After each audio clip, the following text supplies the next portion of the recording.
Sa mga pagpalang araw muli sa ating lahat mga ka-GM, ito isang paalala na naman sa inyo, no? Sa mga car owner, sa mga driver. Ngayon, dito sa ginagawa nating Dodge Durango, bali binaba natin yung kanyang pinull down natin yung kanyang fuel tank. Yan po, at makikita ninyo yan. Bago natin ma-pull down yung kanyang fuel tank mga ka-GM, bali tinanggal natin yung kanyang exhaust. Ito, yung exhaust niya, no? Assembly yan.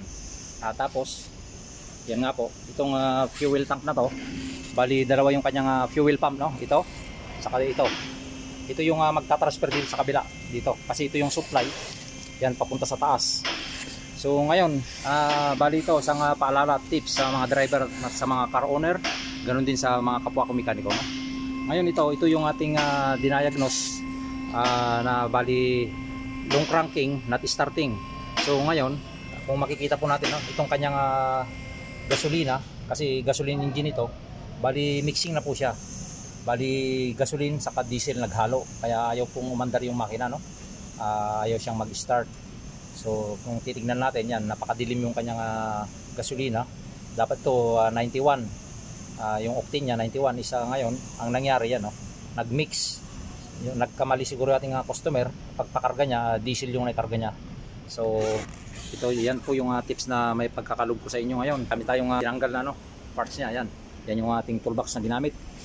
So tinanggal din natin yung kanyang propeller shaft.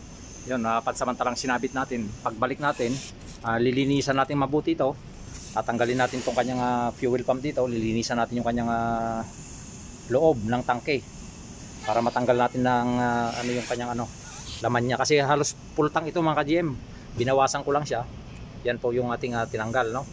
Tapos bubuksan pa natin yan. Tatanggalin natin yung gasolina dyan. Tapos lilinisan natin yung linya na rito, yung supply papunta sa taas. Tapos yung injector nya, yung mga injector, may posibilidad na maapektuhan yon. Kasi pagka naghalo yung gasolina saka diesel, posibilidad na maapektuhan po yung kanyang fuel pump, yung mga injectors. Itong ating fuel pump, may posibilidad din na masira siya.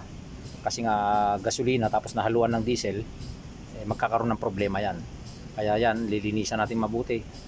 Medyo malaki ang gagastusin ng rito ang customer natin.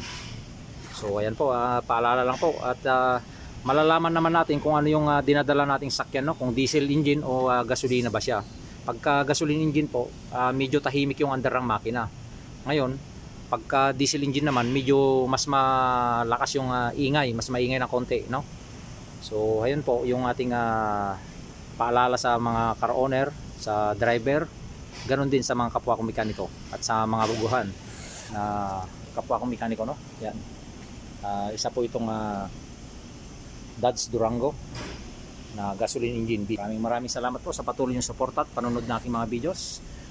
Don't forget to like and follow my Facebook page, GM Autotech.